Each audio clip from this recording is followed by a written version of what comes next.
Hello, this video is focusing in on question B of paper 1. So that is obviously the question that comes after question A, and as we talked about in the other videos around paper 1, you must attempt one of these question Bs. And maybe if you watched the other video on the basic layout of paper 1, I spoke about how a good tip is to, when you first get the paper, is to look at the question Bs after each of the 3 texts to find the one that you might think suits you. Find the one that you think you can answer well, and then work around that. So don't maybe read that text that that question B follows on from. Actually read another text, a different text, so that you could answer the question A's on that other text. Anyway, ignoring that for a moment, let's just look at the last 5 years and the types of question B's that have come up. So in 2019, you had a blog post, a letter to the editor, or there was also an informative article. In 2018, there was a school article, a diary entry, and a letter to the editor. 2017 had a talk, a school article, and a letter to the editor. In fact, you can see the different ones that have come up there in front of you. In 2016, there was a competition entry, which was kind of an unusual question B. And there's a perfect case in point for what I was saying a moment ago. That mightn't be the question B that you would like to do. So perhaps the question A of that text would suit better, whereas you might like to do the newspaper article or the school article that particular year. What do you see just by looking at that, the last 5 years?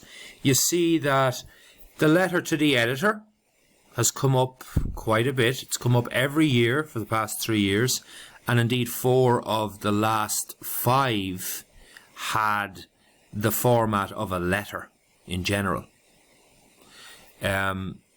You also see that a school article comes up quite a lot. There was one in 2018, there's one in 2017, there's one in 2016, and indeed it's very similar to that question in 2019 about an informative article.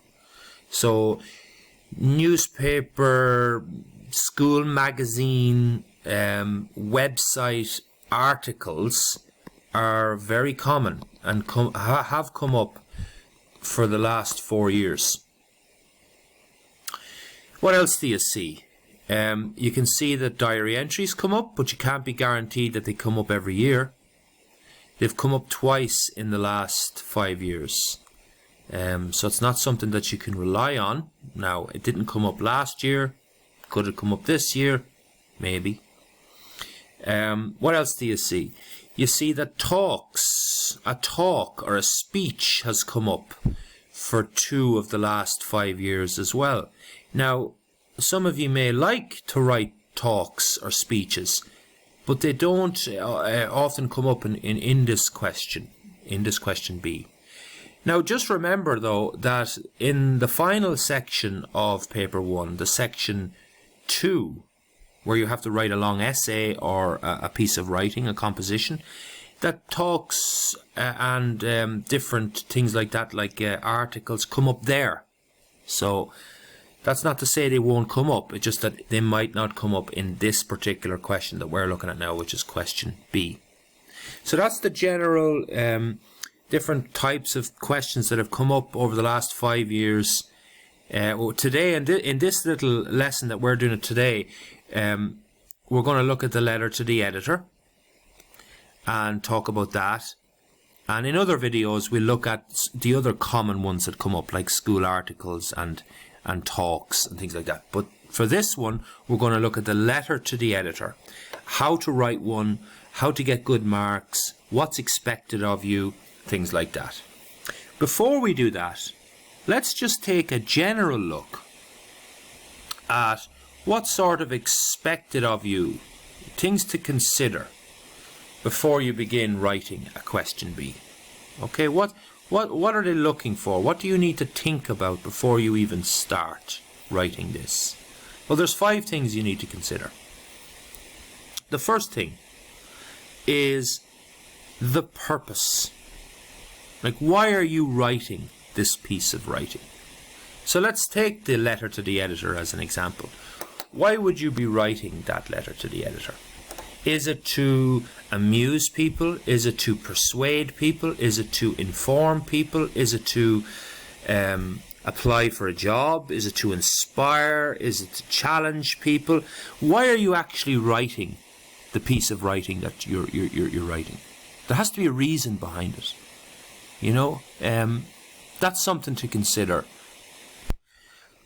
So why you're writing this piece is quite important. What else? The audience.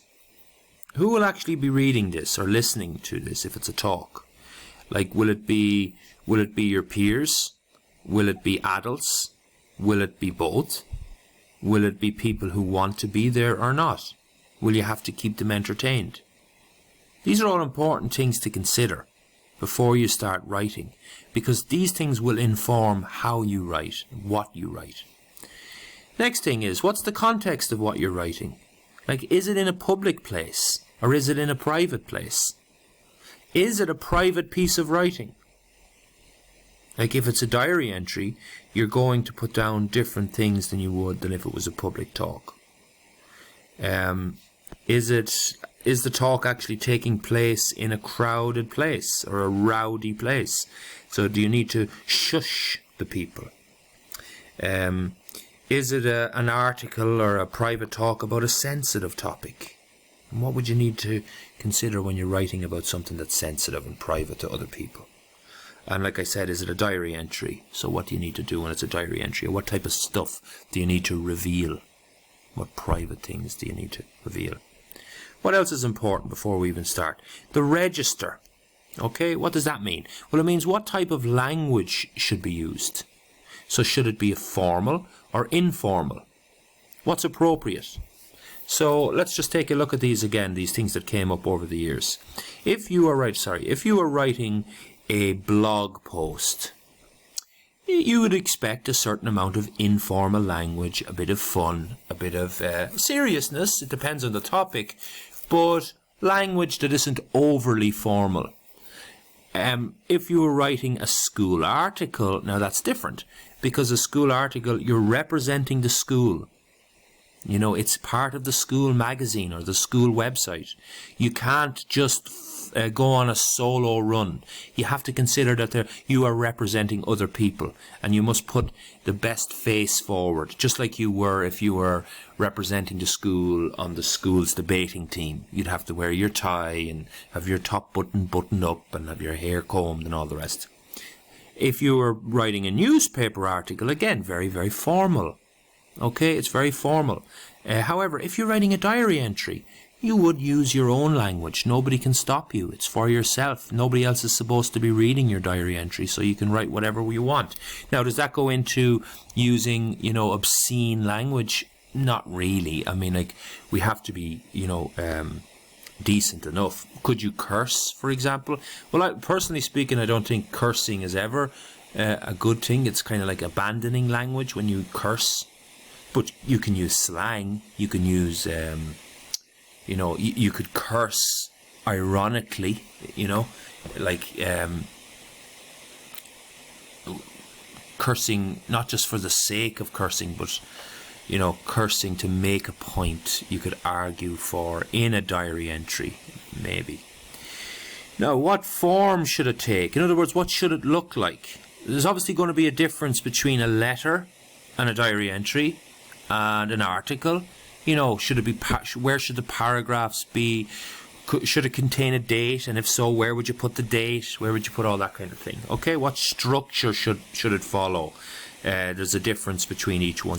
What rules must I obey to correctly complete the task? So that's the technical aspect, and these are kind of the language aspects. One thing to be aware of, the audience that you're speaking to will have a direct connection to the language that you use. Okay, so if you're speaking to a group of adults, you're obviously going to maybe use more formal language. Whereas if the audience is your peers means people your own age, in and around your own age, you're going to be using a different type of language, much like this is real life at the end of the day. You wouldn't speak to the principal of a school the same way as you'd speak to your own friends at lunchtime.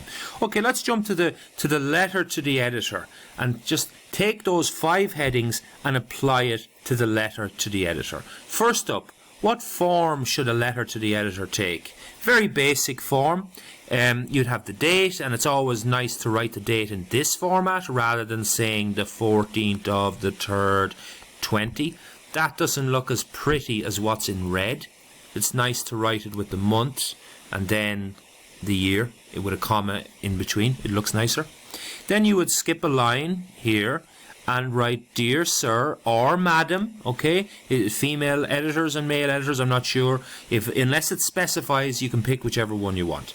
Comma and a space here, and now start writing. Now remember, you are writing a letter, so you should probably aim for around 3 paragraphs. And then sign off with yours faithfully, give your name, and sometimes you put the address at the bottom of a letter to the editor. It's an unusual, it's a unique form of letter writing, but that's what people do. That's the form. Okay, it's very straightforward. There's not a whole lot to remember there. Now, what's the purpose? What's the purpose? Why are you writing this letter? Now, you must remember, if you feel bothered enough to write a letter to the editor, take time out of your day to spend time writing a letter to the editor, you are clearly either extremely annoyed about something or very, very thankful and appreciative about something.